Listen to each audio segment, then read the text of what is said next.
How many people in here make their bed up every day? How many people don't? That's better. So, this is my crowd. So I'm telling you, I didn't make the bed up. I'm talking about I had a nice little 2-3 year gap where I didn't have to make the bed up. I didn't wash dishes unless I had company coming over. Y'all know what I'm talking about. I didn't wash the dishes. I didn't make the bed up. I just kind of lived life all willy-nilly. I didn't even care. So then I got with my wife. So one day I leave out the house, and normally she would leave after me, so it wasn't a big deal. But one day we switched up, and I left out the house. And I ain't talking about 10, 15 years ago. I'm talking about maybe a few years ago. I come home that night, and my wife, she's a little upset. You know when they're a little upset. She was a little upset. And I'm like, what's wrong? Nothing. So I'm going around doing my normal thing, but she quiet.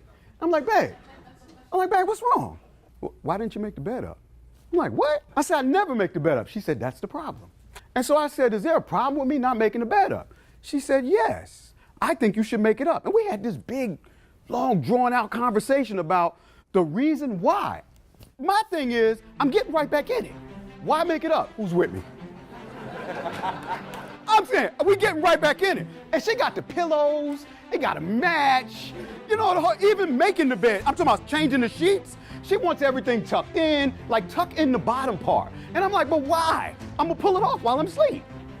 So I'm telling her, look, I don't believe in making up the bed. I just don't see the reason. And she said, okay, fine. So I'm traveling the country, I'm speaking to people, I'm talking about be great at everything you do. I'm talking to executives and business owners. I'm like, you guys can be great. I'm taking my business from zero, from when I started it, to nearly $500,000 a year. And I'm like, yeah. So I go out one day and I don't make the bed up. My wife takes the picture that I would have had up there. And she not only takes the picture, she sends me a text. And she says, this is below average behavior. So the greatness that I'm walking in, I look at it and I laugh and I'm like, she got me on that one. She kind of got me on that one. Now, you know what it's equivalent to? It's equivalent to your employees. Now, you're the leader.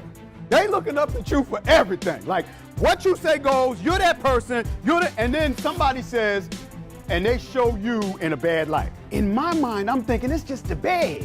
It's just the garbage can. And for most of us in here, we would be thinking the same thing. But what I want to tell you is, in order to be great, you can't be great in one area of your life. You can't do great. Like, you can't come in here and say, my store made $1 million last year, but your customer service sucks. You can't do that. It doesn't work that way. You have to be great in every area of your business and your life. So for me, I had to take off the little average behavior thing and said, you know what? If I want to be great, I got to make the bed up. You telling your kids to be great, and they looking at you like, oh, but you ain't great, Dad. One of the greatest times in my life was when my kids went from calling me Pop to Daddy. You want to know why? Because I started making up the bed.